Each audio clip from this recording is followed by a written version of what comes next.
Shalom Obracha. Abraham, père de l'humanité.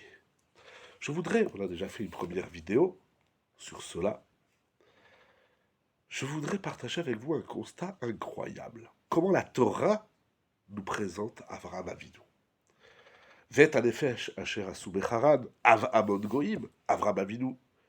Il diffuse la voix de Dieu dans le monde. Il diffuse la foi, la émouna.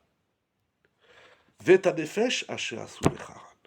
Tout le monde a le droit de se dire descendant de Abraham.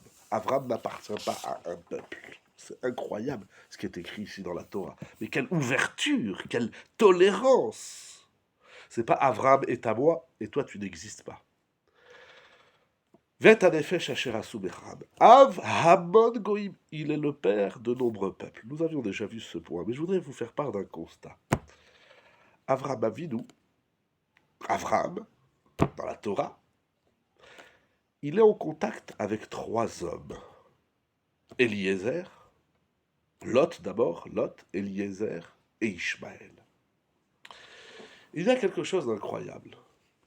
Parce que ces trois hommes, à un moment donné en tout cas de leur histoire, ce sont des hommes à problème.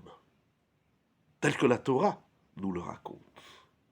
Tels que la Torah de vérité nous le raconte. Abraham va s'occuper de Lot. Il faut savoir que d'abord, Abraham, il ne voulait pas que son neveu le suive. À Kadosh Baruch Hu, Dieu a dit à Abraham, Lech Lecha, va vers la terre de Canaan.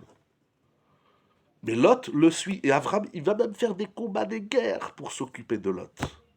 Mais Lot, c'est un tordu. Il ne pense qu'à l'argent, c'est un voleur.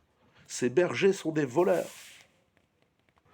Et l'apothéose, c'est lorsque Lot, décide de s'installer dans la cité de Sédom.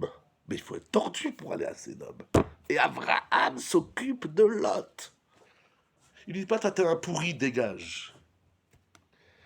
Eliezer. Alors Eliezer, c'est incroyable, parce que Eliezer, il est descendant de Canaan. Descendant d'un homme qui a été maudit, Arour Canaan. Et Abraham va s'occuper de Eliezer. Eliezer va devenir l'élève de Abraham. Dolé ou mashke mitorat rabo. Eliezer, il est comme le seau qui puise l'eau d'un puits. Il puise et boit l'eau de son maître de Avraham Avinu. Et enfin Ishmaël. Alors Ishmaël, c'est très intéressant parce que Ishmaël, il est le fils de la servante d'Avraham, Hagar, qui est égyptienne. Donc Avraham, il s'occupe de Lot qui vient de son pays natal, Ur-Kasdim. Il s'occupe de Eliezer qui descend de Canaan. Et il s'occupe de Ishmaël qui est descendant de Mitzraïm. C'est incroyable, cette tolérance, cette ouverture vers des hommes qui sont, on va dire, en bas de la société. Et il va s'occuper d'eux.